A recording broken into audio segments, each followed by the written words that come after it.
Tommy सामने वाली seat पर बैठा था और उसके चेहरे पर उलझन साफ झलक रही थी। उसने ड्राइवर को इशारा किया कि गाड़ी साइड में रोक दे और उतरने को कहा। करिन उदास चेहरे के साथ बड़ी सफेद टी शर्ट का किनारा दोनों हाथों से पकड़कर धीरे धीरे ऊपर खींचने लगी। जेरेमी ने अपना माथा आलस से मुट्ठी पर टिका रखा था। उसकी बेपरवाह नजर करिन पर थी, लेकिन आंखों की गहराई में हल्की सी शरारत झलक रही थी।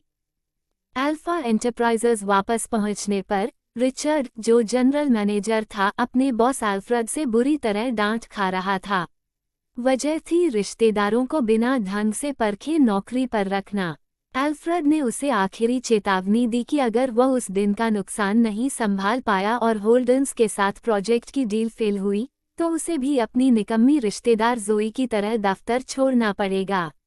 हताश रिचर्ड अपनी गाड़ी निकालकर कॉन्टैक्ट से मदद लेने निकला। तभी उसने देखा कि जेरेमी की कार सड़क किनारे खड़ी है। जेरेमी पास ही था। यह उसके लिए किसी सौभाग्य से कम नहीं था। शायद वह इस मौके पर जेरेमी को प्लान में हुई गलती का कारण समझा सके और अपनी नौकरी बचाने की उम्मीद रख सके। यही सोचकर रिचर्ड ने गाड़ी पार्क की और दौड़कर सामने खड़ी काली मर्सिडीज बेंज एमपीवी की ओर बढ़ा। उस लग्जरी कार के शीशों पर गहरी टिंट थी, जिससे बाहर से अंदर देख पाना नामुमकिन था। रिचर्ड ने सावधानी से खिड़की की तरफ झांका और आवाज दी, मिस्टर जेरेमी। क्या आप अंदर हैं, मिस्टर जेरेमी? Mister Jeremy. लेकिन कार के साउंड प्रूफ सिस्टम की वजह से उसकी आवाज अंदर नहीं पहुंची। क्या गाड़ी खाली है? मिस्टर जेरेमी कहाँ चले गए? रिचर्ड ने इधर उधर देखा, किसी को न पाकर दरवाजे का हैंडल पकड़कर खोलने की कोशिश की। उसी वक्त कार के अंदर जेरेमी का चेहरा ठंडा और बेपरवाह था। वो करिन की मदद करने का कोई इरादा नहीं रखता था। दूसरी ओर करिन भी इतनी आसानी से हार मानने वाली नहीं थी। सुबह ही उसकी बहन ने उसे परेशान किया था। अगर वह अभी झुक गई, तो अगले 3 महीने होल्डन्स उसे हल्के में लेते रहेंगे। करिन ने दांत भींचकर टी शर्ट उतार दी। शुक्र था कि उसने अंदर एक छोटा सा सिंगलेट पहन रखा था। कपड़ा भले ही कम था, लेकिन अश्लील नहीं था। जेरेमी की आंखें एक पल को जम गईं, भौहें सिकुड़ गईं। क्या वो सच में टी शर्ट उतारने वाली है? अचानक कार का दरवाजा खुला और धूप व ठंडी हवा अंदर आ गई। एक तेज खींच ने करिन को अपनी ओर खींच लिया। उसकी नाक में एम्बरग्रीस और तंबाकू की मिली जुली खुशबू घुस गई और दिल तेजी से धड़कने लगा। जेरेमी ने बिजली सी तेजी से अपना पुराना सूट जैकेट करिन के शरीर पर डाल दिया और उसे अपने सीने से सटा लिया ताकि बाहर वाले उसकी झलक भी न देख सकें।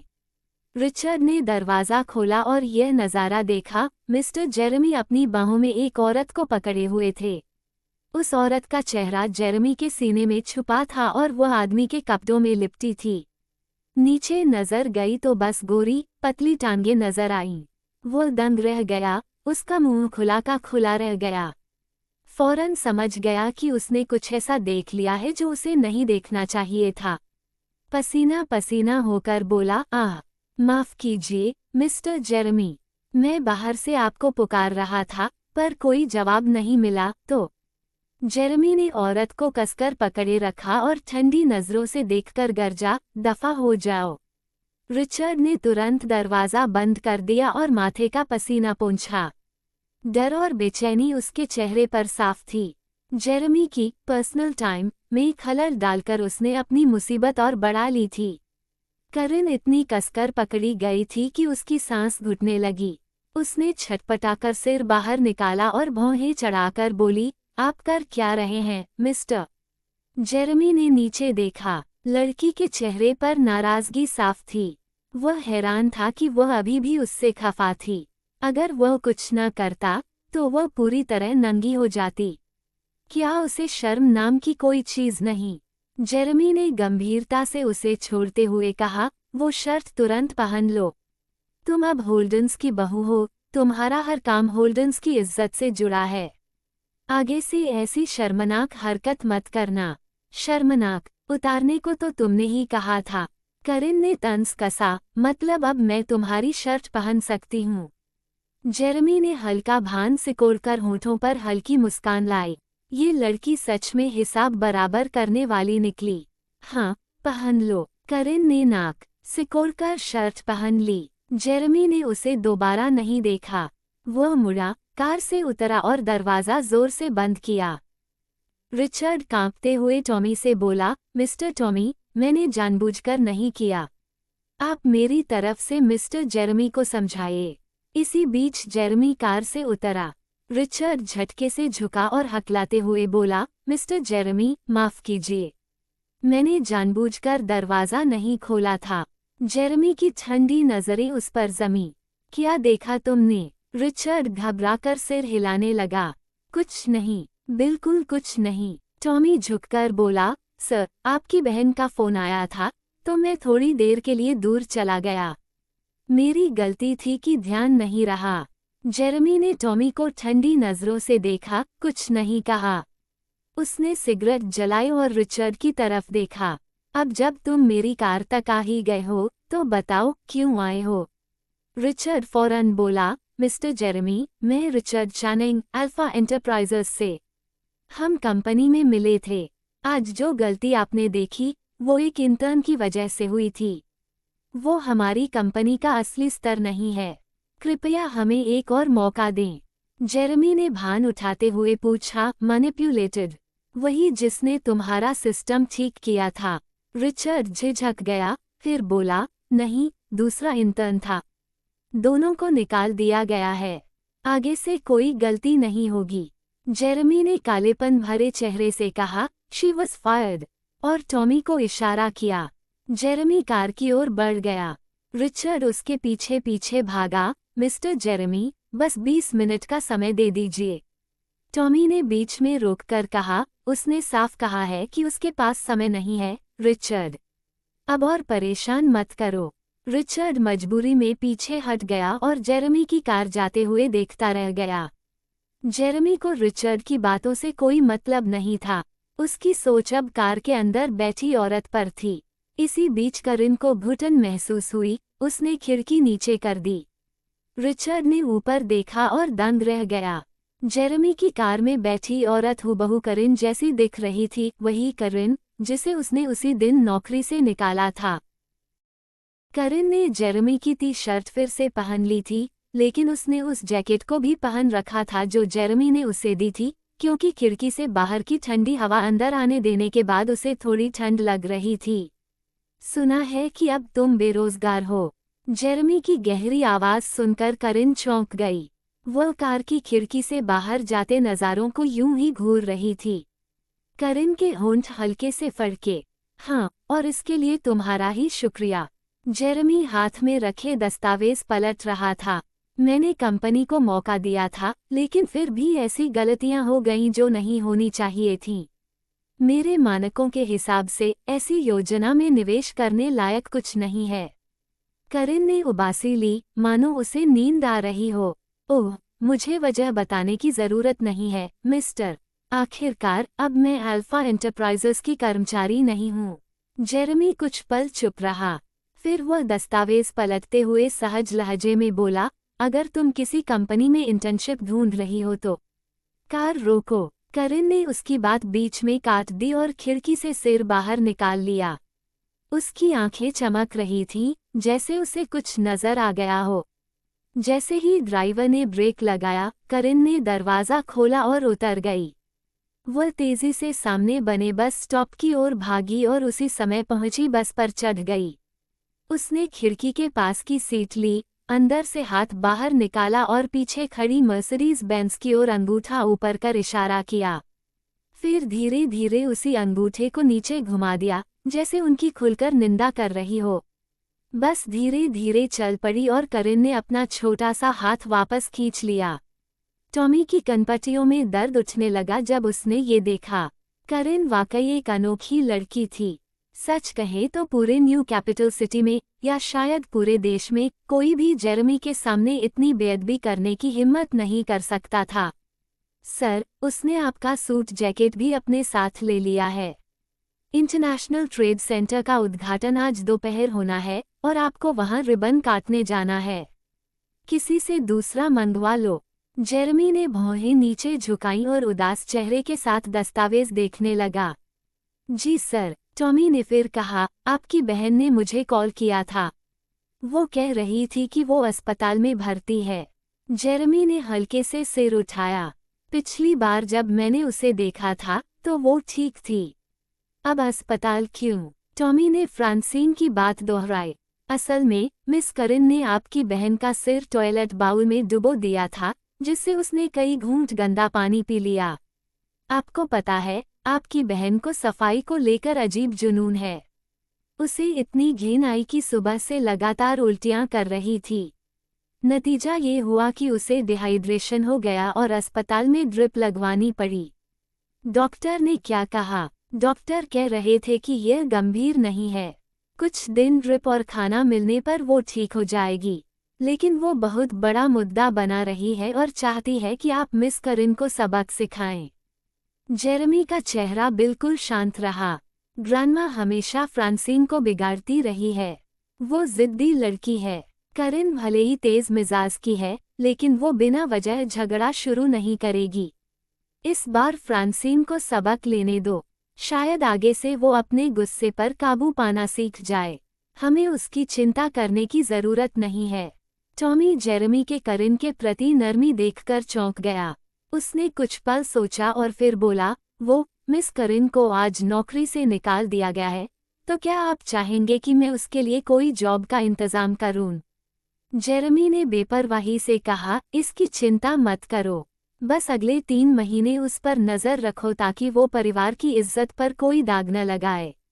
जी सर। पहले टॉमी को लग रहा था कि जेरेमी के मन में करिन के लिए कुछ और भावनाएं हैं, लेकिन जेरेमी की इस बात ने उसका वह भ्रम तोड़ दिया। वह सोचने लगा कि जेरेमी की जिंदगी में सिर्फ एक ही औरत के लिए जगह है, रवेरा परिवार की बेटी। सालों बीत जाने पर भी जेरेमी की भावनाएं उसके लिए नहीं बदलीं। अफसोस कि होल्डन्स और रवेरस की दुश्मनी ने दोनों की शादी को असंभव बना दिया। यही वजह थी कि जेरेमी आज तक अविवाहित था और उसके दादा उस पर शादी करने का दबाव डाल रहे थे। योजक चिन्ह, योजक चिन्ह, योजक चिन्ह। करिन बस से घर लौटी ताकि अपना सामान बांध सके। उसे होल्डन्स के घर में 3 महीने तक रहना था, इसलिए उसे अपने कपड़े साथ ले जाने की जरूरत थी। घर में घुसते ही उसकी टक्कर शर्लिन से हो गई। शर्लिन ने एंटरटेनमेंट इंडस्ट्री छोड़ दी थी और बेरोजगार थी। वो हमेशा करिन के सामने अकड़ कर रहती थी और इस बार भी जब उसने करिन को देखा तो बोली, ओह, तुम हो, मुझे लगा खाना लाने वाला आया है। करिन का मूड उससे बहस करने का नहीं था। वो सीधे ऊपर जाने लगी, लेकिन शर्लिन जिद पकड़कर उसके सामने खड़ी हो गई और तिरस्कार भरी नजरों से बोली, ये तुम मर्दों की जैकेट पहने हो। तुम कल रात घर पर नहीं थी, कहीं किसी अजनबी आदमी के साथ तो नहीं सोई थी? करिन कुछ कह पाती उससे पहले ही शर्लिन जोर जोर से चिल्लाने लगी, डैड, मॉम, देखो करिन क्या पहन कर आई है।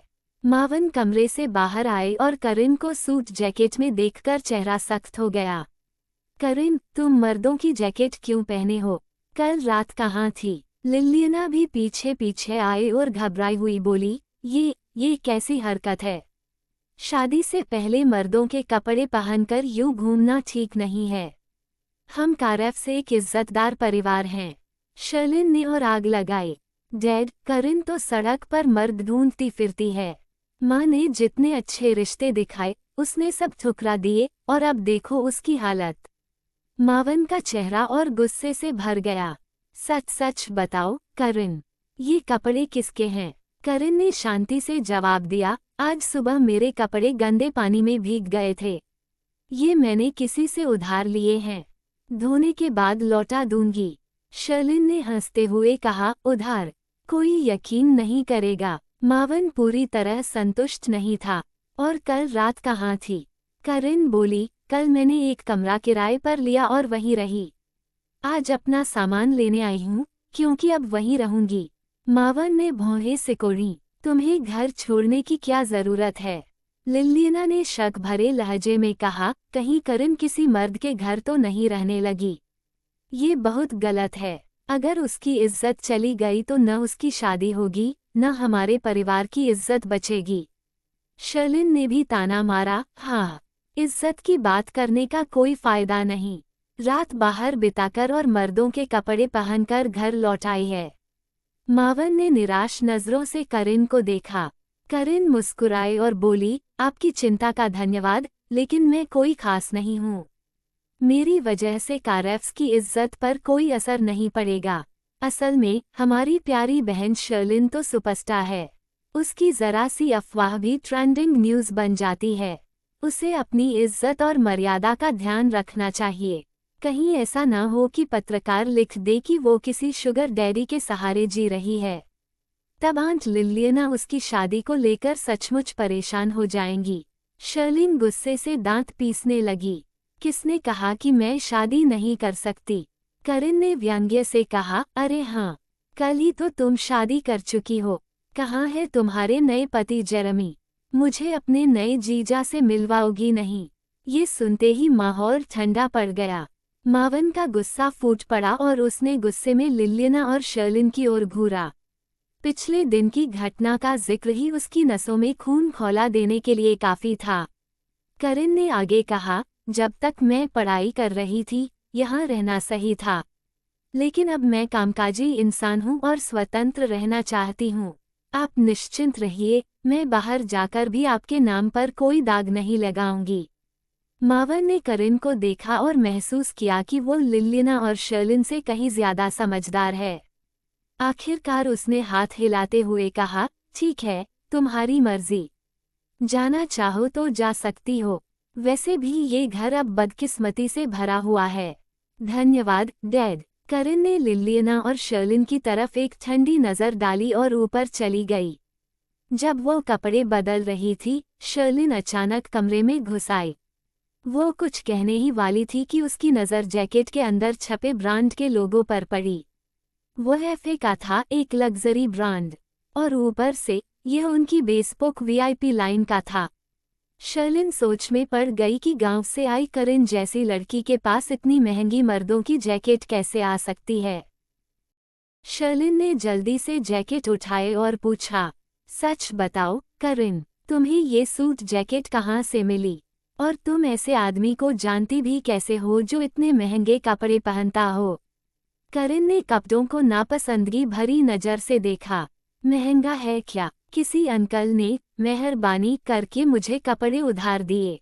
वैसे मैं उन्हें ठीक से जानती भी नहीं। शर्लिन समझ गई कि करिन सच कह रही है, क्योंकि उसने कभी ज्यादा दुनिया नहीं देखी थी। फिर भी शर्लिन ने ताना मारा, तुम जैसी लड़की किसी ऐसे आदमी को जान भी नहीं सकती जो इतने हाई एंड कपड़े पहनता हो। इन्हें धोकर वापस लौटा देना, और ये मत सोचना कि तुम उससे जुड़ सकती हो। अच्छे स्वाद वाले मर्द गांव की लड़कियों में दिलचस्पी नहीं लेते। करिन ने बेपरवाही से हंसते हुए कहा, वैसे तुमने मेरे पहले वाले सवाल का जवाब नहीं दिया। तुम्हारा पति कहाँ है? शर्लिन का चेहरा तुरंत बिगड़ गया। उसने ऊंचा रवैया अपनाते हुए कहा, खनखार, मैंने कल आखिरी पल में शादी न करने का फैसला कर लिया। मैं एक अमीर, सिंगल, हाई क्लास औरत बनकर ही रहना चाहती हूँ, पति की कोई जरूरत नहीं। करिन ने भान उठाकर पूछा, शादी न करने का फैसला? क्यों? होल्डन्स तो फर्स्ट टियर फैमिली है। क्या तुम उनके घराने को कम समझती हो? शर्लिन ने तिरस्कार से नाक चढ़ाते हुए कहा, फर्स्ट टियर है तो क्या? मैं चाहूँ तो किसी भी मर्द से शादी कर सकती हूँ। बस यूं। उसने उंगली से इशारा किया। जेरेमी 30 साल का हो गया है, लेकिन कभी उसकी कोई गर्लफ्रेंड नहीं रही। साफ है कि उसमें कुछ हेल्थ इश्यू है। शायद वो कर भी ना पाए। मैं क्यों शादी करूं किसी ऐसे इंसान से और अपनी जिंदगी बर्बाद करूं? चाहे वो कितना भी मेरे पीछे पड़े या शादी की भीख मांगे, मैं कभी नहीं मानूंगी। करिन हंसी रोकते रोकते बोली, वाह, तुमने तो बड़ी सोच समझकर फैसला लिया। तुम्हारा बड़ा नुकसान बच गया, बधाई हो। करिन ने सामान पैक किया, मावन को अलविदा कहा और टैक्सी लेकर निकल गई। दूसरी तरफ शर्लिन चुपके चुपके टैक्सी से उसका पीछा करने लगी। वो जानना चाहती थी कि आखिर करिन को जैकेट किसने दी थी।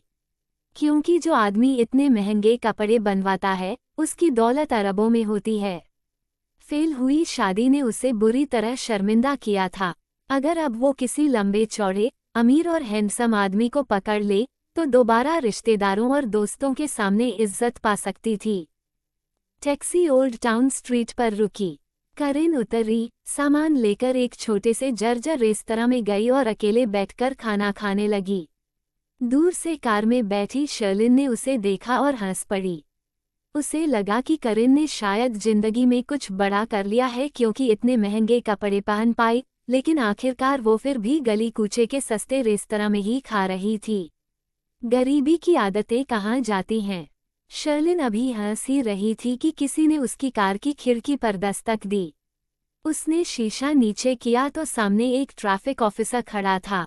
यहाँ पार्किंग मना है, आपने ट्रैफिक नियम तोड़ा है, लाइसेंस दीजिए, चालान करना पड़ेगा। शर्लिन ने नाक सिकोड़ते हुए कहा, यहाँ कौन सा भीड़ है, मैं एक मशहूर पब्लिक फिगर हूँ। अगर मैं गाड़ी बाहर खड़ी करूँ तो मेरे फैंस भीड़ लगा देंगे। मैं तो तुम्हारा ही बोझ कम कर रही हूँ। ऑफिसर शांत स्वर में बोला, आपका स्टेटस मायने नहीं रखता, ये पैदल चलने वालों की सड़क है। अगर आप सहयोग नहीं करेगी तो मुझे आपकी गाड़ी टो करानी पड़ेगी। शर्लिन भड़क गई, चश्मा उतारकर बोली, अच्छी तरह देखो मैं कौन हूँ। मुझे लाखों लोग फॉलो करते हैं। जरा संभल कर रहो वरना मैं अपने फैंस से तुम्हें कोर्ट में घसीट लूंगी। ऑफिसर ने ध्यान ही नहीं दिया और वॉकी टॉकी से टो ट्रक बुला लिया। शर्लिन गुस्से से कार से उतरी और ऑफिसर से झगड़ने लगी। भीड़ जमा हो गई और लोग उसे बदतमीज कहने लगे। बेइज्जती से तिलमिलाई शर्लिन अब कुछ बोल नहीं पाई। उसकी कार टो कर ली गई। तभी उसने देखा करिन रेस्तरां से बाहर निकल रही है। वो तुरंत भीड़ से खिसक गई और करिन के पीछे लग गई। करिन ओल्ड टाउन स्ट्रीट के बड़े शॉपिंग मॉल में गई और सीधा एक लग्जरी ब्रांड के फ्लैगशिप स्टोर में पहुंची। शर्लिन ने हैरानी से देखा कि वो सबसे महंगे सेक्शन से कपड़े चुन रही है। करिन कपड़े चुनकर दूसरी ओर से बाहर निकल गई। शर्लिन पीछे पीछे जाने लगी, लेकिन तभी स्टोर मैनेजर ने उसे रोका और मुस्कुराकर बोला, मिस शर्लिन, आपके चुने हुए सारे कपड़े हमने पैक कर दिए हैं। आप कैश से पेमेंट करेगी या कार्ड से? शर्लिन हैरान रह गई। क्या? मैंने तो अभी अभी स्टोर में कदम रखा है। मैनेजर बोला, आप तो मशहूर एक्ट्रेस शर्लिन कारफ है ना? आपकी असिस्टेंट पहले आई थी और आपके साइज के कपड़े चुन गई थी। अब बस पेमेंट करना है। शर्लिन भड़क गई। ये क्या मजाक है? मैं अकेली आई हूँ और मैंने कुछ भी नहीं खरीदा। स्टोर के सेल्स पर्सन आपस में फुसफुसाने लगे। कहीं कपड़े बहुत महंगे तो नहीं लग गए इन्हें? देखो तो सही, इनके कपड़े तो पुराने स्टाइल के हैं। बाकी एक्ट्रेसेस तो बड़े दिल से शॉपिंग करती हैं, ये तो गरीब लग रही हैं। शर्लिन ने दांत भींचते हुए कहा, किसने कहा मैं अफोर्ड नहीं कर सकती? मुझे बस तुम्हारे स्टाइल पसंद नहीं है। मैनेजर चतुराई से बोला, मिस शर्लिन, ये इस सीजन की लेटेस्ट डिज़ाइंस हैं, राउफॉय ने खुद बनाए हैं। अफसोस की बात होगी अगर आप इन्हें अफोर्ड न कर पाएं। शर्लिन से यह बर्दाश्त नहीं हुआ। किसने कहा मेरे पास पैसे नहीं हैं? कार्ड ले लो। उसने कार्ड थमाया और देखते ही देखते हजारों डॉलर उसके अकाउंट से कट गए। उसे यकीन हो गया कि ये सब करिन की चाल थी, कार टो कराना भी और ये महंगे कपड़े खरीदवाना भी। करिन, तुझे छोड़ूंगी नहीं। शर्लिन शॉपिंग बैग लेकर बाहर भागी और करिन का पीछा करने लगी। लेकिन करिन पहले ही टैक्सी में बैठकर निकल गई। शर्लिन ने भी टैक्सी पकड़ी और ड्राइवर को कहा कि पीछे लगो। टैक्सी उन्हें सिटी सेंटर ले आई। करिन उतरी और सामान लेकर एक आलीशान लेकिन पुरानी डिज़ाइन वाले घर में चली गई। शर्लिन की आंखें फटी की फटी रह गईं। इतनी महंगी जगह पर तो सिर्फ अरबपति ही रहते हैं। करिन आखिर यहाँ कैसे पहुंची? क्या सच में उसका किसी बड़े आदमी से कनेक्शन हो गया है? तभी एक काली कार आकर रुकी। कई नौकरानियों के सहारे फ्रांसीन उतरी, जो अभी अभी अस्पताल से डिस्चार्ज हुई थी। वो ठीक मूड में नहीं दिख रही थी। शर्लिन आगे बढ़कर बोली, माफ कीजिए, क्या मैं जान सकती हूँ इस घर का मालिक कौन है? फ्रांसीन ने शर्लिन को ऊपर से नीचे तक देखा और नाक भान सिकोड़ी। तुम यहाँ क्या कर रही हो? हमारी जगह पर टांग अड़ाने की हिम्मत कैसे की? शर्लिन सकपका गई। फ्रांसीन लिमिटेड एडिशन लग्जरी कपड़ों में थी, जबकि वो पुराना फैशन पहने खड़ी थी। वो मजबूरन मुस्कुराई और बोली, वो, असल में मैं अपनी बहन को ढूंढने आई हूँ। अभी अभी मैंने उसे अंदर जाते देखा। फ्रांसीन चिढ़कर बोली, तुम्हारी बहन, उसका नाम क्या है? शर्लिन ने कहा, मेरी बहन का नाम है। अचानक फ्रांसीन को शर्लिन के तेज परफ्यूम की गंध आए और उसने उल्टी जैसा महसूस किया। ये देखते ही एक नौकरानी ने शर्लिन को धक्का देकर पीछे किया और बोली, साइड हो जाओ। हमारी यंग मिस के पास अभी तुमसे बात करने का समय नहीं है। यंग मिस, आप ठीक हैं? फ्रांसीन इतनी ज्यादा उल्टी कर चुकी थी कि लगभग गिर ही गई। नौकरानियों ने सहारा देकर उसे अंदर पहुंचाया। शर्लिन बुरी तरह चिढ़ गई कि उसे धक्का देकर हटाया गया और उसके सवालों का जवाब भी नहीं मिला। लेकिन अफसोस, वो वहां रहने वालों से पंगा लेने की हिम्मत नहीं कर पाई। होल्डन्स के ड्राइवर ने खिड़की नीचे की और उसे समझाया, अब यहाँ से चली जाओ। इस जगह पर ज्यादा टांग अड़ाना तुम्हारे लिए अच्छा नहीं है। शर्लिन ने सिर घुमाकर पूछा, क्या आप इस परिवार के ड्राइवर हैं? बता सकते हैं यहाँ कौन रहता है? ड्राइवर ने सतर्कता से जवाब दिया, मैं आपको ये जानकारी नहीं दे सकता, लेकिन मैंने सुना है कि हाल ही में यहाँ नई नौकरानियों का एक ग्रुप रखा गया है। हो सकता है तुम्हारी बहन उनमें से एक हो। शर्लिन मन ही मन सोचने लगी, क्या करिन यहाँ नौकरानी बनने आई है? लेकिन वो तो अल्फा एंटरप्राइजेज में इंटर्न थी, है ना? वो और सवाल करना चाहती थी, लेकिन ड्राइवर गाड़ी लेकर गैराज में चला गया। मामला और उलझता जा रहा था, इसलिए शर्लिन ने अल्फा एंटरप्राइजेज में काम करने वाले अपने एक पुराने सहपाठी को कॉल किया ताकि करिन के बारे में जानकारी मिल सके। बातचीत से उसे पता चला कि करिन को नौकरी से निकाल दिया गया था। निकाल दिया गया, तो क्या इसी वजह से करिन यहाँ नौकरानी का काम कर रही है? घर किराए पर लेने की सारी बातें झूठ थीं। असल में उसे यहाँ रहना पड़ रहा है क्योंकि उसे 24 घंटे नौकरानी की तरह काम करना है। और जो महंगा सूट जैकेट वो घर लाई थी, वो भी शायद मालिक का चोरी किया हुआ होगा। ये सोचकर शर्लिन बेहद खुश हो गई और उसे लगा कि अब वो अपने पिता को ये खबर देने के लिए घर जा सकती है। होल्डन मैनर की दूसरी मंजिल पर करिन बड़े आराम से फर्श तक बने कांच के खिड़की के पास झुककर खड़ी थी और शर्लिन को अकड़ते हुए जाते देख हल्की मुस्कान के साथ देख रही थी। अगले दिन दोपहर में एक शालीन बूढ़ी औरत को एक्सटेंडेड हमवी से सहारा देकर घर के अंदर लाया गया। फ्रांसीन उन्हें देखते ही दौड़ पड़ी और बोली, ग्रैंडमा, आप आ गईं। तुम्हारा फ़ोन मिलते ही मैंने आज की सबसे पहली फ़्लाइट बुक करवाई। पैमेला होल्डन, जो फ्रांसीन और जेरेमी की दादी थीं, अपनी पोती को देखते ही भावुक हो गईं।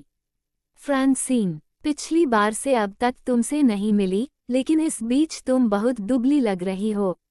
फ्रांसीन ने दुखी स्वर में कहा, ग्रैंडमा, जेरेमी की नई वाइफ ने शादी के तुरंत बाद ही मुझ पर रौब जमाने की कोशिश की। उसने मुझे इतनी बुरी तरह परेशान किया कि मैं उल्टियां करने लगी और अस्पताल तक जाना पड़ा। पैमेला, जो उम्रदराज होने के बावजूद अब भी तेज तर्रार थीं, उनकी आंखों में गुस्से की चमक आ गई। मैं देखना चाहती हूँ कि ये मेरी नई बहू है कौन और इसे मेरी पोती को परेशान करने की हिम्मत कहाँ से मिली। कोई उस करिन लड़की को नीचे बुलाओ।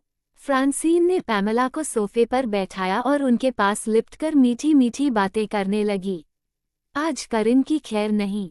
अब देखती हूँ ग्रैंडमा उसे कैसे सबक सिखाती हैं। कुछ देर बाद हाउसकीपर करिन को नीचे लेकर आया। तुम ही करिन हो? पैमेला ने उसे ऊपर से नीचे तक देखा। करिन ने सिर हिलाया। हाँ, वही हूँ। कुछ काम है, बूढ़ी अम्मा? पैमेला का चेहरा सख्त हो गया। मैंने सुना है कि तुमने फ्रांसीन को इतना सताया कि उसे अस्पताल जाना पड़ा। क्या तुम्हें लगता है कि जेरेमी से शादी होते ही तुम इस घर की मालकिन बन गई हो? करिन को अंदाजा था कि यह औरत कौन है और फ्रांसीन ने कैसे सच्चाई को तोड़ मरोड़ कर पेश किया है। उसने न दबते हुए न रौब में आकर शांत स्वर में जवाब दिया, मैडम, आपने भी वो कहावत सुनी होगी, जैसा करोगे वैसा भरोगे। कल मिस फ्रांसीन ने मुझ पर गंदा पानी फेंका था, तो मैंने उसका सिर टॉयलेट में डुबोकर हिसाब बराबर किया। अब ये कहना कि मैंने उन्हें तंग किया, ठीक नहीं है। पैमेला ने अपनी पोती की ओर देखा। क्या ये सच है, फ्रांसीन? आंखों में आंसू भरकर फ्रांसीन ने सिर हिलाया। इनकी बातों पर भरोसा मत कीजिए, ग्रैंडमा। घर पर कई नौकर थे, वो सब मेरे लिए गवाही दे सकते हैं। फ्रांसीन ने इशारा किया और तुरंत कई नौकरानियां उसकी तरफदारी करने लगीं। मैं गवाही दे सकती हूँ कि यंग मिस ने कभी यंग मैडम को नहीं छेड़ा। हाँ, मैं भी गवाही दूंगी। मैं भी। पैमेला की सख्त नजरें फिर करिन की तरफ मुड़ीं। अब कुछ और कहना चाहोगी? करिन ने नौकरानियों की तरफ बेबसी से देखा। अगर सब फ्रांसीन के कहने पर गवाही देंगे तो उसकी कोई सफाई मायने नहीं रखेगी। मैडम, मैंने सब कह दिया। अगर आप मुझे नहीं मानती तो मेरे पास और कुछ कहने को नहीं है। बूढ़ी औरत ने ठंडी सांस छोड़ी। मतलब तुम अब भी अपनी गलती मानने को तैयार नहीं हो। लगता है तुम्हारे परिवार ने तुम्हें ठीक से इंसान बनना नहीं सिखाया। तो अब हम सिखाएंगे। कोई जाओ और होल्डन्स के हाउस रूल्स लेकर आओ। इसे 100 बार कॉपी करना होगा। जब तक पूरा न हो, इसे खाना नहीं मिलेगा। करिन निरुत्तर रह गई। उसे समझ नहीं आ रहा था कि दादी पोती दोनों को क्यों सबको तमीज सिखाने का इतना शौक है। फ्रांसीन ने पैमेला से लिपटते हुए खुश होकर कहा, ग्रैंडमा, मुझे इंसाफ दिलाने के लिए शुक्रिया। अभी आपने प्लेन से आकर भूख लग रही होगी, कुछ पेस्ट्रीज खा लीजिए। मैं किचन से आपका पसंदीदा लंच भी बनवाती हूँ। करिन ने तुरंत टोका, रुकिए, इसे मत खाइए। फ्रांसीन ने चिढ़कर कहा, ये हमारा घर है, करिन। मेरी ग्रैंडमा जो चाहे खा सकती हैं। फिर पैमेला से बोली, ग्रैंडमा, इसे अनदेखा कीजिए। आराम से खाइए। करिन कुछ कर पाती, उससे पहले ही पैमेला ने अपनी पोती के दिए पेस्ट्री का बड़ा कौर खा लिया। फ्रांसीन ने चिढ़ाकर कहा, अब जाकर हाउस रूल्स कॉपी करना शुरू करो। याद रहे, 100 बार। अचानक पैमेला का चेहरा नीला पड़ने लगा, आंखें बाहर निकल आईं और वह हाँफने लगीं। फ्रांसीन घबरा गई। ग्रैंडमा, आपको क्या हो रहा है? स्थिति बिगड़ते देख करिन तुरंत आगे बढ़ी, लेकिन फ्रांसीन ने उसे धक्का देकर दूर किया।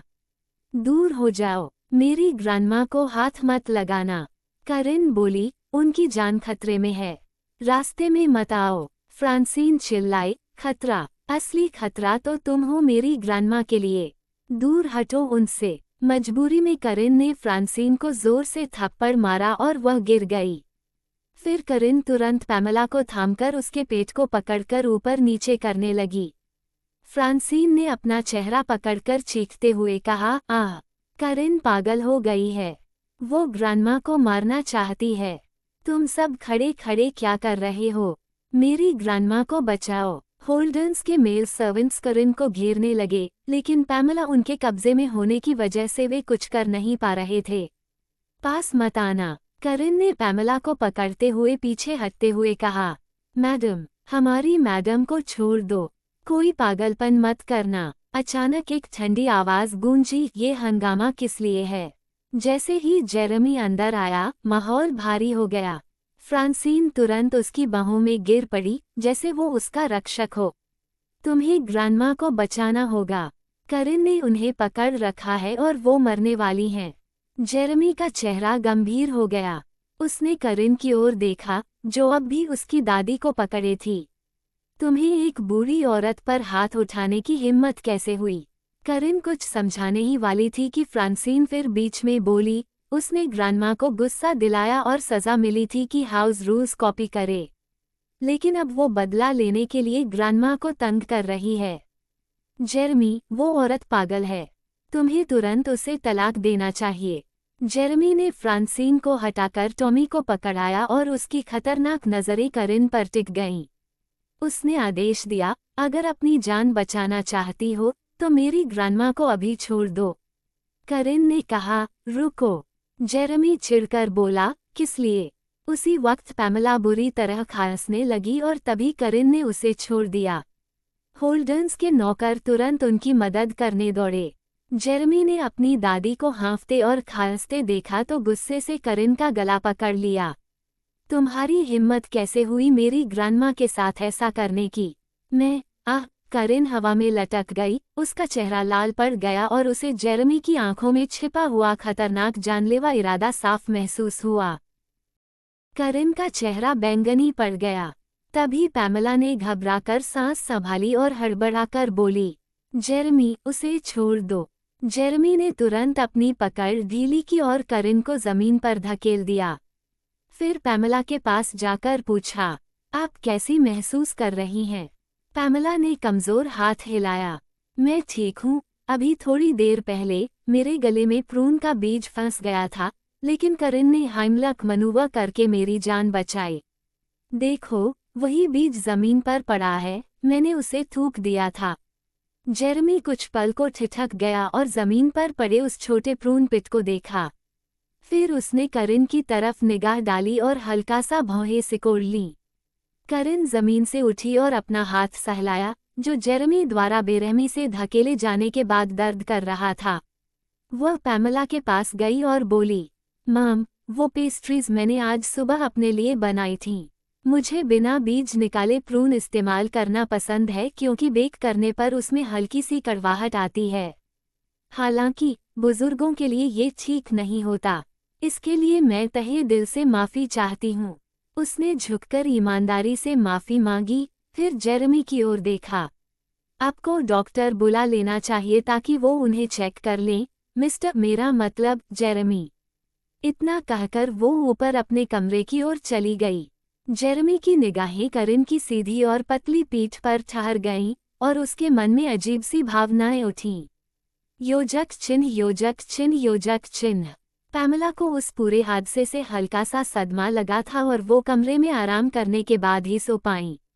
दोपहर में फैमिली डॉक्टर ने आकर उनका चेकअप किया और ब्लड प्रेशर भी देखा ताकि यह सुनिश्चित हो सके कि वो बिल्कुल ठीक हैं। डॉक्टर के जाने के बाद पैमला ने थोड़ी ताकत जुटाई और बोली, फ्रांसीन, तुम जरा बाहर इंतजार करो, मुझे अपने पोते से अकेले में कुछ कहना है। फ्रांसीन वहां से जाना नहीं चाहती थी क्योंकि वो उनकी बातों को सुनना चाहती थी, लेकिन जेरेमी की सख्त नज़र देखकर उसे कमरे से बाहर निकलना पड़ा। कमरे में अब सिर्फ जेरेमी और पैमला रह गए थे। जेरेमी बिस्तर के पास गया और पूछा, क्या बात है ग्रैंडमा? पैमला ने प्यार से मुस्कुराते हुए अपने लंबे, स्मार्ट पोते की ओर देखा। मैं अब बिल्कुल ठीक हूँ, जेरेमी। ये सुनकर अच्छा लगा। पैमला ने पूछा, मुझे जानना है कि तुम करिन से कैसे मिले? जेरेमी ने छोटा सा जवाब दिया, संयोग से। पैमला ने धीरे धीरे सिर हिलाया। वो बहुत अच्छी लड़की है, मुझे वो बहुत पसंद है। जेरेमी की आंखों में हल्की सी हैरानी झलकी और उसने हल्के से भौहें चढ़ाईं। आप ऐसा सिर्फ इसलिए कह रही हैं क्योंकि उसने आपकी जान बचाई। हालांकि कुछ देर पहले ही पैमला करिन को सजा दे रही थीं। पैमला की आंखों में प्रशंसा की चमक आ गई। वो मुश्किल हालात में भी शांत रहती है, न तो खुद को ज्यादा हावी दिखाती है, न ही खुद को कमजोर जताती है। जब तुमने उसे गलत समझकर सख्ती की तो रोने धोने की बजाय उसने आकर मुझे सब शांतिपूर्वक समझाया और माफी मांगी। वो समझदार और परिपक्व है। जेरेमी चुप हो गया, उसे याद आ गया कि कैसे उसने गुस्से में उसका गला दबा दिया था। पैमला ने अचानक पूछा, क्या तुमने उसके साथ अब तक पति पत्नी वाला रिश्ता नहीं निभाया? जेरेमी कुछ पल के लिए जम गया। पैमला छेड़ते हुए बोली, अरे तुम तो 30 साल के हो चुके हो, अब भी शर्मा रहे हो।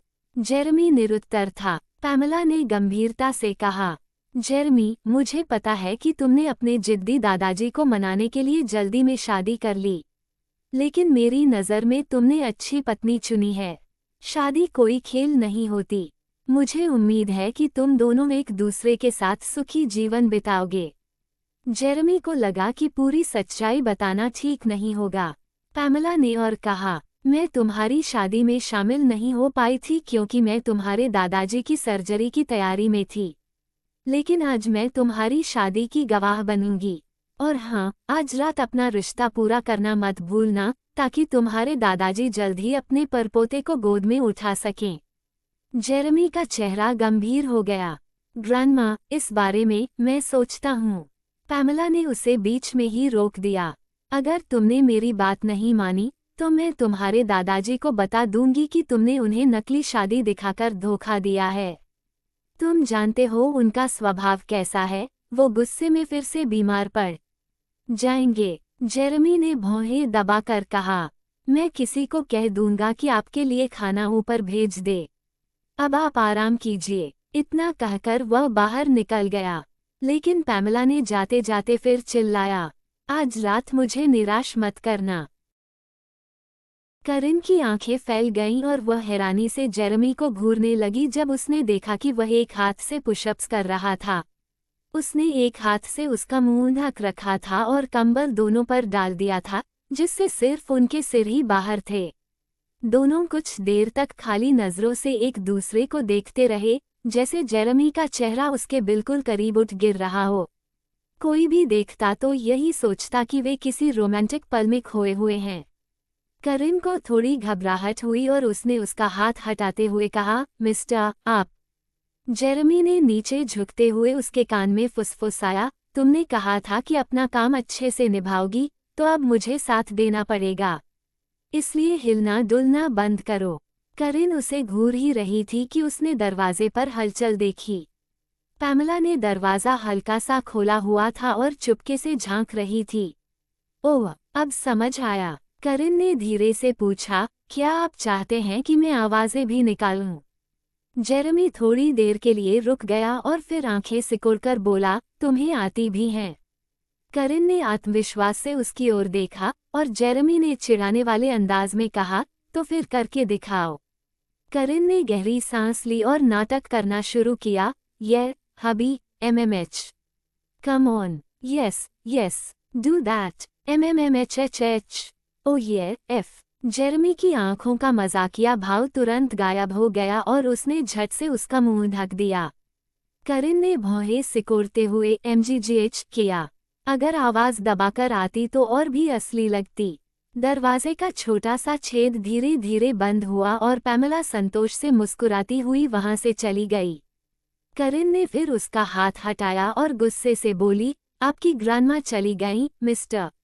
अब उठ जाइए। जेरेमी ने कंबल हटाया, शर्ट उठाए और सहज अंदाज में पहनने लगा।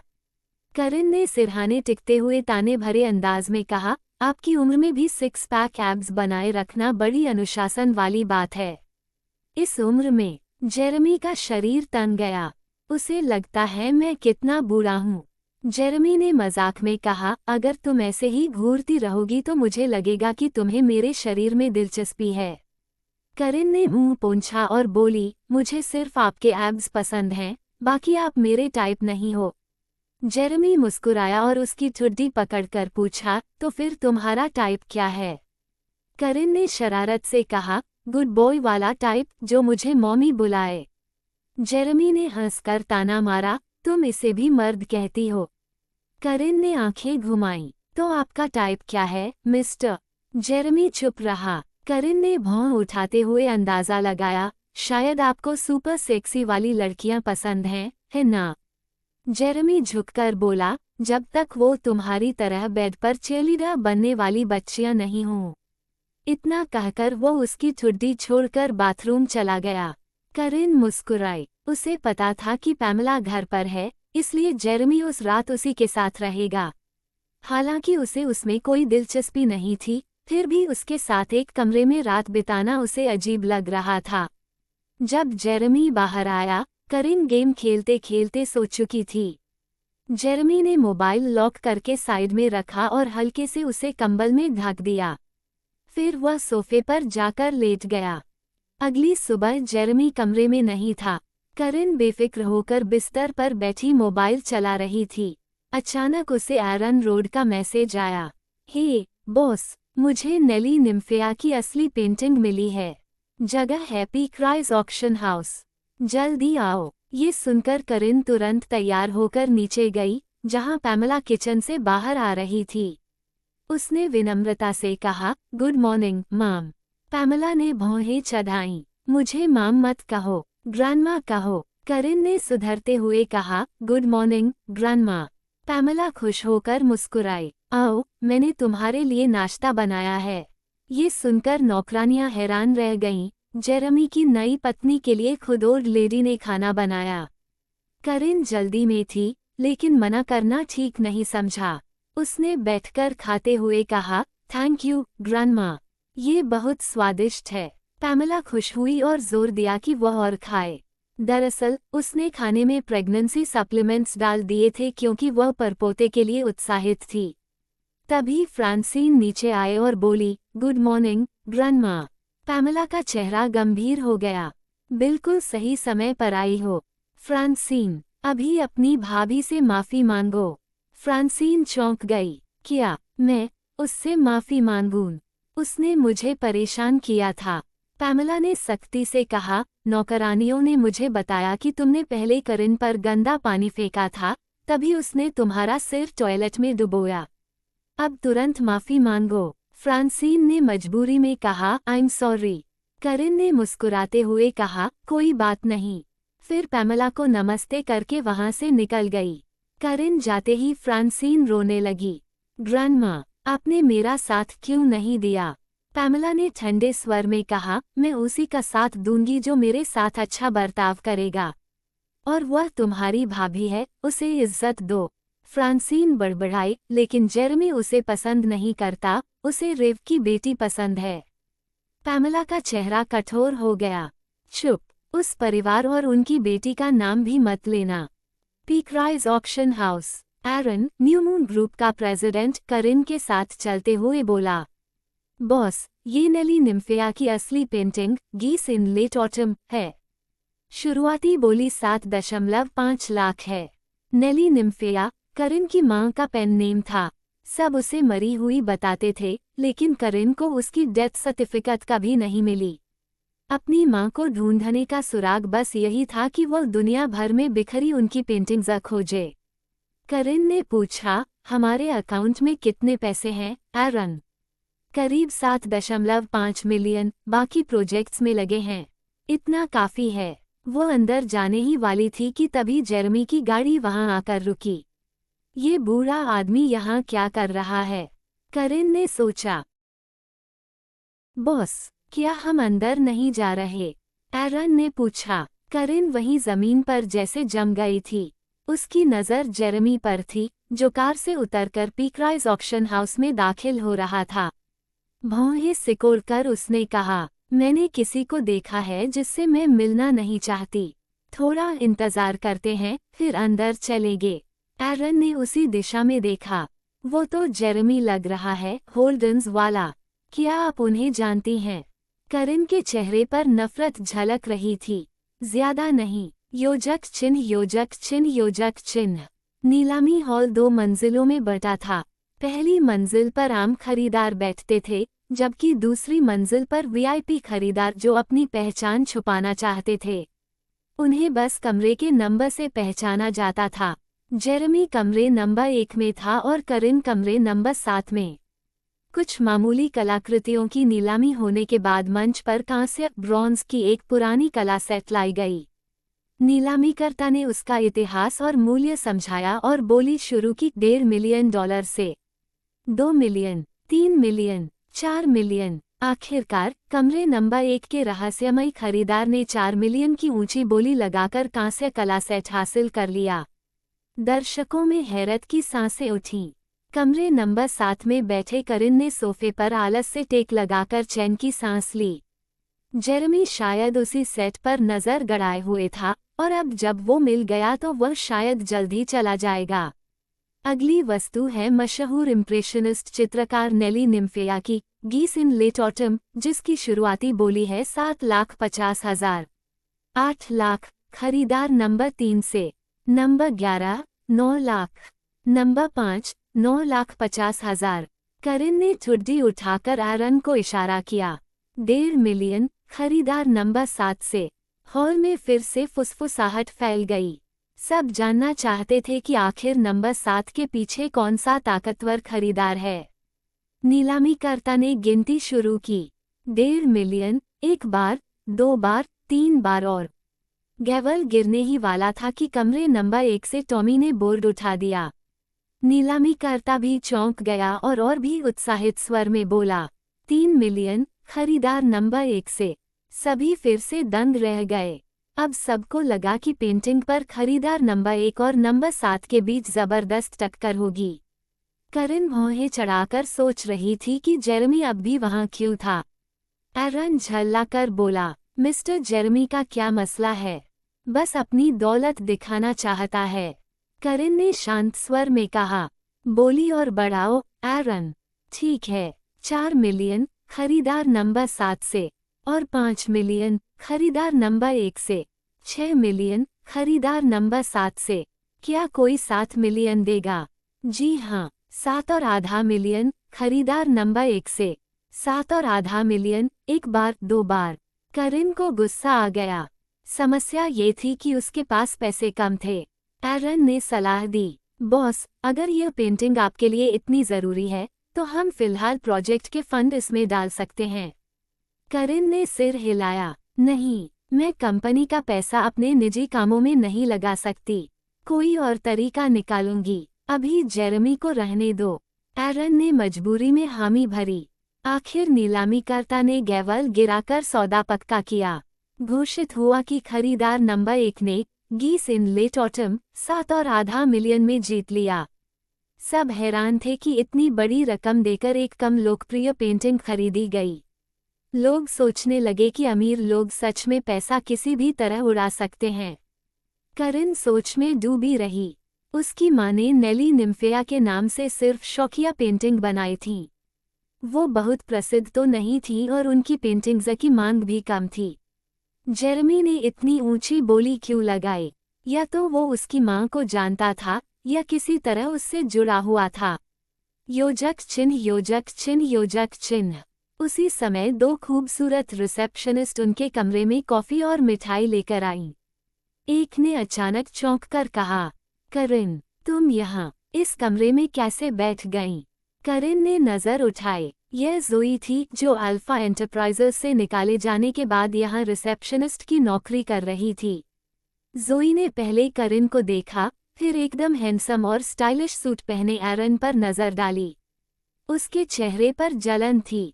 उसने ऊंची आवाज में कहा, वाह करिन, मेरी नौकरी छीन ली और खुद शुगर डैडी के साथ मजे कर रही हो। उसकी चीख इतनी तेज थी कि पूरा हॉल सुन सका। कमरे नंबर 1 से बाहर निकलते हुए जेरेमी ने भी सुना और ठिठककर कमरे नंबर 7 की ओर ठंडी नजरों से देखा। ऑक्शन मैनेजर तुरंत सुरक्षा गार्ड्स के साथ दौड़ा और जोई को बाहर खींच ले गया। जाते जाते जोई चीखी, तूने मुझे फिर नौकरी से निकलवा दिया, करिन, कमीनी। तेरा मर्द तुझसे उबकर तुझे जरूर छोड़ देगा। जेरेमी ने सब साफ साफ सुना और मन ही मन सोचा, करिन वही है कमरे नंबर 7 में। उसकी आंखें ठंडी हो गईं और वो उस ओर बढ़ा। एरन ने मैनेजर से माफी का औपचारिक आदान प्रदान किया और दरवाज़ा बंद करने ही वाला था कि सामने जेरेमी खड़ा था। क्या यहाँ करिन है? जेरेमी ने तेज नजरों से पूछा। एरन एक पल को चौंका, फिर मुस्कुराकर बोला, जी, क्या उनसे कुछ बात करनी है? जेरेमी की आंखें सिकुड़ी। उन्हें बाहर बुलाए। एरन ने कमरे में मुड़कर कहा, बॉस, कोई आपसे मिलने आया है। कुछ ही देर में एक लड़की बाहर आई और जेरेमी से बोली, क्या मैं आपकी मदद कर सकती हूँ, सर? जेरेमी ने भौहें चढ़ाईं। तुम करिन हो? लड़की ने कहा। हाँ, कॉरन वुडेवाय। जेरेमी की आंखों से ठंडक झलक पड़ी। उसका उत्साह खत्म हो गया। उसने हल्का सा सिर हिलाकर कहा, माफ कीजिए, तंग किया, और वापस चला गया। जैसे ही वो दूर हुआ, एरन ने कॉरन नाम की लड़की को शॉपिंग कार्ड थमा दिया। बहुत बढ़िया एक्टिंग, अब जाकर अपना नाम बदलवा लो, आज से तुम कॉरन हो। लड़की मुस्कुराई और बोली, थैंक यू सर। दरवाज़ा बंद होते ही एरन ने करिन से पूछा, वो गया, लेकिन तुम जेरेमी से मिली कैसे? और उसे क्यों अवॉइड कर रही हो? करिन ने ठंडी सांस भरी। क्योंकि मैंने कुछ दिन पहले उससे शादी की है। एरन ने कॉफ़ी उगल दी और खांसते हुए बोला, क्या कहा? करिन ने शांत भाव से सब बताया। पहले तो एरन हैरान हुआ, फिर शरारती मुस्कान के साथ बोला, तो तुम्हारी शादी की रात शहर के प्रिंस चार्मिंग ने अपना नाम सच्चा किया या नहीं? कहते हैं न, मच्छों मर्द और ज्यादा प्यार करने वाले होते हैं। करिन ने आंखें घुमाई। क्या मैं तुम्हें पीट दूं? एरन भागते हुए बोला, ओह, मैं बाथरूम जा रहा हूँ। करिन भी उठी और हाथ धोने गई। तभी आईने में पीछे खड़े जेरेमी की परछाई देख उसने सांस रोक ली। जेरेमी धीरे धीरे पास आया। उसकी आंखों में ठंडापन था। यहाँ क्या कर रही हो? करिन चुप रही। तभी एरन बाथरूम से निकलते हुए बड़बड़ाया, बॉस, जितना सोचता हूँ जेरेमी पर उतना गुस्सा आता है। उसके पास इतने पैसे हैं तो कोई और पेंटिंग ले लेता। गीस इन लेट ऑटम हमसे क्यों छीना? ये तो। वह रुक गया क्योंकि उसने जेरेमी को करिन के सामने खड़ा देखा। जेरेमी ने बारी बारी से एरन और करिन की ओर देखा और आंखें सिकोड़कर कहा, बॉस। करिन ने अपना सिर हल्का सा झुकाया और एरन की तरफ देखा। वर्षों की उनकी खामोश समझ के कारण एरन तुरंत उसका इशारा समझ गया। गला साफ करते हुए उसने अपने बाएं कान पर आदतन पहने हुए ब्लूटूथ ईयरपीस को ठीक किया और जितना हो सके शांत अंदाज में जेरेमी और करिन के पास से गुजर गया। उसने जानबूझकर अपनी आवाज़ थोड़ी धीमी कर ली और ऐसा दिखाने लगा जैसे किसी से फ़ोन पर बात कर रहा हो। सॉरी बॉस, थोड़ी देर पहले माहौल थोड़ा अजीब हो गया था। वो होल्डन वाला आदमी ने मुझे सुन लिया जब मैं उसके बारे में गुस्से में बकवास कर रहा था। हाँ, वही जिसने आपकी पसंदीदा पेंटिंग पर हमसे ज़्यादा बोली लगाई। खैर, कोई बात नहीं, हम उसे ही रहने देंगे। गीस इन लेट ऑटम सिर्फ नेली निम्फेया की एकमात्र पेंटिंग तो नहीं है, और भी बहुत सारी हैं जो हम बाद में ले सकते हैं। अपना वाक्य खत्म करते करते एरन काफी दूर जा चुका था। करिन ने जेरेमी की ओर चौड़ी आंखों से देखा और मासूमियत से भौं उठाई। मुझे लगता है वो आपसे नाराज है, मिस्टर। जेरेमी ने अपनी नज़र वापस खींची और करिन की तरफ मुड़ा। उसने सवाल किया, क्या तुम दोनों एक दूसरे को जानते हो? करिन ने सिर हिलाया, मैं तो उसे बिल्कुल नहीं जानती। आप जानते हो क्या? और वो आपसे क्यों नाराज था? जेरेमी ने आंखें सिकोड़ लीं। तुमने अभी तक मुझे ये नहीं बताया कि तुम यहाँ क्या कर रही हो। करिन ने चिड़चिड़े लहजे में कहा, क्या आपको याद नहीं कि मुझे अल्फा एंटरप्राइजेस से निकाल दिया गया था, वो भी आपकी वजह से। मैंने सुना कि यहाँ ऑक्शनियर्स की भर्ती हो रही है, तो मैंने अपना रिज्यूम दिया और इंटरव्यू देने आई। जेरेमी को अब भी शक था, तो तुम्हें ऑफर मिला? करिन ने सिर हिलाया, कंधे उचकाए और हथेलियां फैला दी। नहीं, उन्हें 3 साल से ज्यादा का काम का अनुभव चाहिए था, और मेरे पास वो नहीं था। जेरेमी ने उसकी नाजुक कद काठी पर नजर डाली। अगर वो ऑक्शन मंच पर खड़ी हो जाती, तो लोग शायद सोचते कि वो स्कूल की स्टेशनरी बेच रही है। करिन ने ऊपर देखा और पूछा, और आप यहाँ क्यों आए हो? ग्रैंपा को एक सेट ऑफ ब्रॉन्ज आर्टिफैक्ट्स में दिलचस्पी थी, तो मैं उनकी तरफ से बोली लगाने आया हूँ। वाह मिस्टर, आप सच में बहुत अच्छे पोते हो। जेरेमी ने भौहें सिकोड़ लीं। ये सुनकर तो लग रहा है जैसे वो मुझे डांट रही हो। अचानक उसका फोन बजा। जेरेमी ने कॉल उठाई, हल्का सा भौं चढ़ाई और एक गुर्राहट के साथ कॉल काट दी। फिर उसने करिन को गहरी नजरों से देखा। अब तुम कहाँ जा रही हो? करिन ने जवाब दिया, मैं रिज्यूम्स भेजना और नौकरी ढूंढना जारी रखूंगी। जेरेमी ने अपने खुरदरे हाथों से उसके सिर पर हल्की थपकी दी और झुकते हुए भारी, आदेशात्मक आवाज में कहा, मेरे साथ चलो, मैं तुम्हें नौकरी दूंगा। क्या? करिन चौंक गई। इससे पहले कि वो जेरेमी की बात समझ पाती, उसने उसका हाथ पकड़ लिया और उसे खींच ले गया। करिन खुद को फिर से लूनर सेंचुरी मैना में पाई। पिछली बार वो यहाँ तब आई थी जब जेरेमी ने उसे मजबूर करके एंगेजमेंट करवाई थी। उसने चारों तरफ नजर डाली, फूल, लाल कारपेट, रिबन और गुब्बारों से सजी सजावट। करिन का चेहरा डर से सफेद पड़ गया। अब क्या प्लान है, अंकल? क्या आप फिर से शादी करने वाले हो? जेरेमी ने उसे तिरछी नजर से देखा। ओह, क्या तुम्हें मुझसे शादी करना इतना पसंद है? क्या तुम एक और शादी चाहती हो?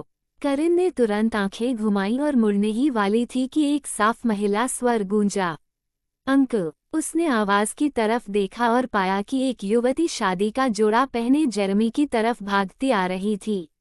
युवती ने घबराते हुए पूछा, अंकल, आपने मेरे लिए किसी को ढूंढा? जेरेमी ने करिन को खींचकर उसके सामने कर दिया। क्या ख्याल है तुम्हारा इस पर? दुल्हन के कपड़े पहनी लड़की ने करिन को देखा और पलकें झपकाईं। करिन को ऐसा लगा जैसे वो कोई बेचने की चीज हो और उसने अपनी बाहें बांध लीं। ये सब क्या हो रहा है? दुल्हन वाली लड़की ने करिन की तरफ देखा और होंठ फुला लिए। क्या आपको इतनी सुंदर लड़की ही ढूंढनी थी? मैं दुल्हन हूँ, मुझे ही शो की स्टार होना चाहिए। अगर मेरी ब्राइड्समेड मुझसे ज्यादा खूबसूरत होगी तो वो मेरा ही चाम छीन लेगी। जेरेमी ने पलटकर करिन की ओर देखा और ठंडी हंसी हंसी। तुम इसे सुंदर कहती हो? तुम्हें पहले ही बता देना चाहिए था कि तुम्हारी नजरें कमजोर हो रही हैं। युवती चुप रह गई। करिन ने जेरेमी को गुस्से से घूरा और आखिरकार समझ गई कि असल में मामला क्या है। लड़की जो शादी का जोड़ा पहने थी वो जेरेमी की भतीजी थी और उसे शादी के दिन एक ब्राइड्समेड की जरूरत थी। यहीं पर करिन की एंट्री हुई। करिन खुद को रोक ना पाई और शिकायत की, क्या आप इतने असंस्कारी हो? ब्राइड्समेड हमेशा अनमैरिड होती हैं। ऊपर से वो आपकी भतीजी है और मैं आपकी नई नवेली पत्नी। कैसे कोई बड़ी किसी छोटी की ब्राइड्समेड बन सकती है? जेरेमी ने भौहें सिकोड़ लीं। क्या उसने अभी मुझे असंस्कारी कहा? शादी का जोड़ा पहनी लड़की खुश होकर बोली, ओह, तो आप मेरी आंटी हो। करिन को आंटी कहलाने की आदत बिल्कुल नहीं थी। लड़की ने मुस्कुराते हुए करिन का हाथ थामा और खुद का परिचय दिया, हेलो आंट करिन। मेरा नाम एनी लवीन है और जेरेमी मेरे मामा हैं। मेरी ब्राइड्समेड्स ट्रैफिक जाम में फंसी हुई हैं, तो मुझे अभी नियमों की परवाह नहीं है। मुझे तुरंत एक सब्स्टिट्यूट चाहिए। करिन ने सिर हिलाया, अच्छा, समझ गई। चलो फिर, मैं तुम्हें ले चलती हूँ ताकि तुम ब्राइड्समेड ड्रेस पहन सको। एनी ने करिन को ड्रेसिंग रूम की ओर खींच लिया। करिन ने पलटकर जेरेमी को घूरा। उसने कहा था कि वो उसे जॉब देगा और निकला क्या? ब्राइड्समेड की नौकरी। जेरेमी की पतली होंठ हल्की सी मुस्कान में उठी। करिन के गुस्से वाले छोटे से चेहरे को छेड़ना उसे बड़ा मजेदार लग रहा था। इतने में ज़ीक अचानक शैंपेन का ग्लास ली आया और जेरेमी के कंधे पर हाथ रख दिया। जेरेमी, यहाँ अकेले क्या सोच रहे हो? जेरेमी होश में आया। ओह, कुछ नहीं, चलो, पीटन वहाँ है, उसके साथ एक ड्रिंक लेते हैं। ठीक है। ड्रेसिंग रूम में एनी ने हैंगर पर टंगी शाम की 4 ड्रेस की तरफ इशारा किया। मैंने अपनी ब्राइड्समेड्स के लिए 4 ड्रेस मंगवाई हैं, जो चाहे वो चुन लो। करिन हमेशा ही कैजुअल कपड़े पहनती थी, तो उसने सबसे बाहर वाली ड्रेस उठा ली। ये ठीक रहेगा, एनी मुस्कुराई। बहुत बढ़िया, तुम यहाँ चेंज कर लो, मैं जाकर देखती हूँ कि बाकी 3 ब्राइड्समेड्स आ गईं या नहीं। ठीक है। करिन ने ड्रेसिंग रूम में जाकर ड्रेस पहन ली। वो नीली कलर की सस्पेंडर ड्रेस थी, जिस पर हल्की सी रफल्स थीं, जिससे वो एकदम परी जैसी पवित्र लग रही थी। वो ड्रेसिंग रूम के सोफे पर बैठ गई और एनी के लौटने का इंतजार करते हुए उसने अपना फोन निकाला और आयरन के सारे अनरीड मैसेजेस का जवाब दिया। एनी, अचानक कोई ड्रेसिंग रूम में आ गया। करिन ने ऊपर देखा, वो एक आदमी था। एनी बाहर गई है। वो आदमी हैरान होकर उसे देखने लगा। और तुम? तभी एनी वापस आ गई। हवान, तुम यहाँ क्यों आए हो? हवान ने एनी को देखकर नरमी से मुस्कुराया, बस तुम्हारी तैयारियां चेक करने आया था। क्या तुम्हारी सारी ब्राइड्समेड्स मिल गईं? एनी ने आत्मविश्वास से जवाब दिया, हाँ, सब कुछ ठीक है। बहुत अच्छा। हवान ने सिर हिलाया, फिर करिन को देखा और पूछा, वैसे ये कौन है?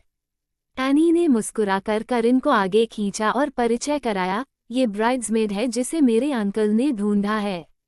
क्या ये प्यारी नहीं है? अच्छा। हवान ने दोस्ताना हैंडशेक बढ़ाया। आपसे मिलकर खुशी हुई। आप हमारी बहुत मदद कर रही हैं। हवान हरमन एनी का होने वाला दूल्हा था और देखने में काफी आकर्षक और नम्र इंसान लग रहा था। फिर भी करिन को अजीब सा लग रहा था। उसे लगा कि उसने उसे कहीं देखा है, पर याद नहीं आ रहा था। उसने औपचारिकता निभाते हुए उसका हाथ मिलाया। कोई बड़ी बात नहीं। हवन ने शालीनता से मुस्कुराया और उसका हाथ पकड़ा। हैंडशेक जो छोटा होना चाहिए था, अचानक थोड़ा दबाव भरा हो गया। उसने अनजाने में अपनी उंगली के सिरे को उसकी हथेली पर रगड़ा भी। करिन चौंक गई और भौहें सिकोड़ते हुए हवन। लड़की ने मुस्कुराते हुए कहा, गेस्ट्स को एंटरटेन करना तुम्हारा काम है, हवन। ब्राइड्समेड्स का मैं ख्याल रख लूंगी, तुम चिंता मत करो। एनी ने आधे नखरे वाले अंदाज में हवन को ड्रेसिंग रूम से बाहर निकाल दिया। फिर उसने करिन की तरफ देखा, जो अब ब्राइड्समेड ड्रेस पहन चुकी थी, और खुशी से बोली, तुम बहुत खूबसूरत लग रही हो, आंट करिन। अब मुझे समझ आया कि मेरे अंकल ने शादी करने का फैसला क्यों किया। करिन के होंठ हल्के से फड़क उठे। उसने जबरन मुस्कुराकर कहा, आज मैं तुम्हारी ब्राइड्समेड हूँ, तो मुझे आंट करिन मत बुलाना। सिर्फ करिन कहो। एनी ने सिर हिलाया। ठीक है फिर, करिन। लेकिन बताओ तो, तुम और मेरे अंकल की मुलाकात कैसे हुई? तुम्हारे अंकल से मेरी मुलाकात कैसे हुई? बस 5 शब्द, काश ऐसा कभी हुआ ही न होता। करिन ने भौहें चढ़ाते हुए कहा, उस बारे में फिर कभी बात करेंगे। आज तुम्हारा स्पेशल डे है।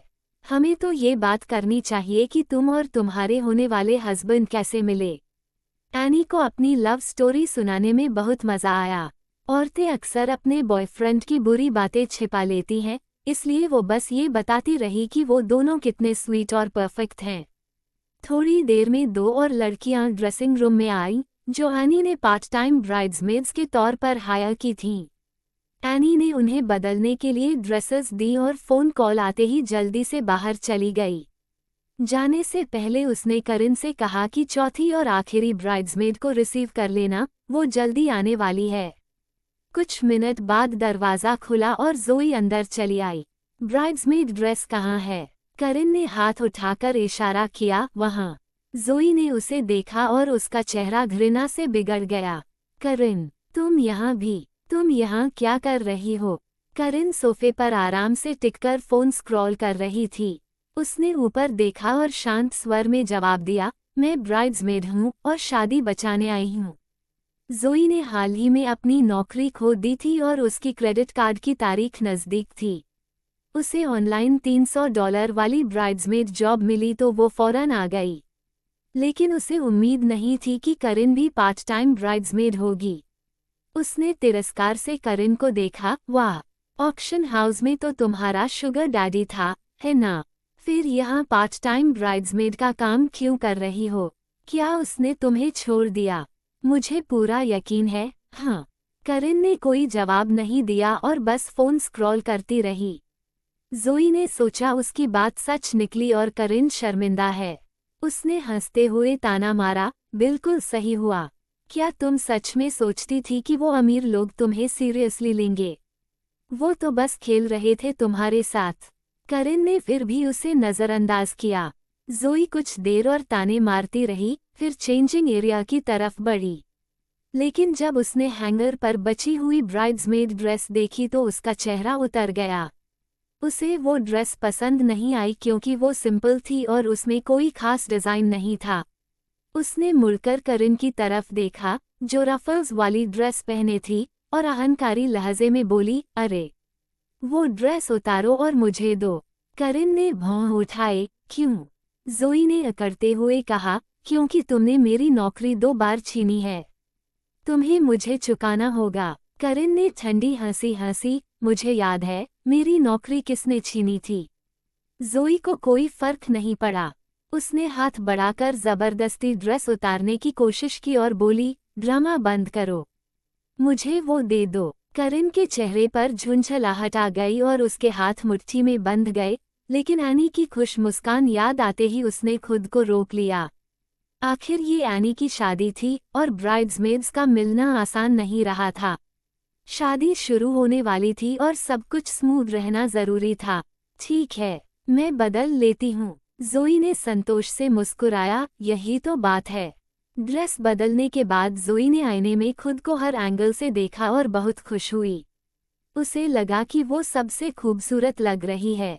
लेकिन तभी उसने देखा कि करिन जम्हाई लेती हुई ड्रेसिंग रूम से बाहर निकल रही है।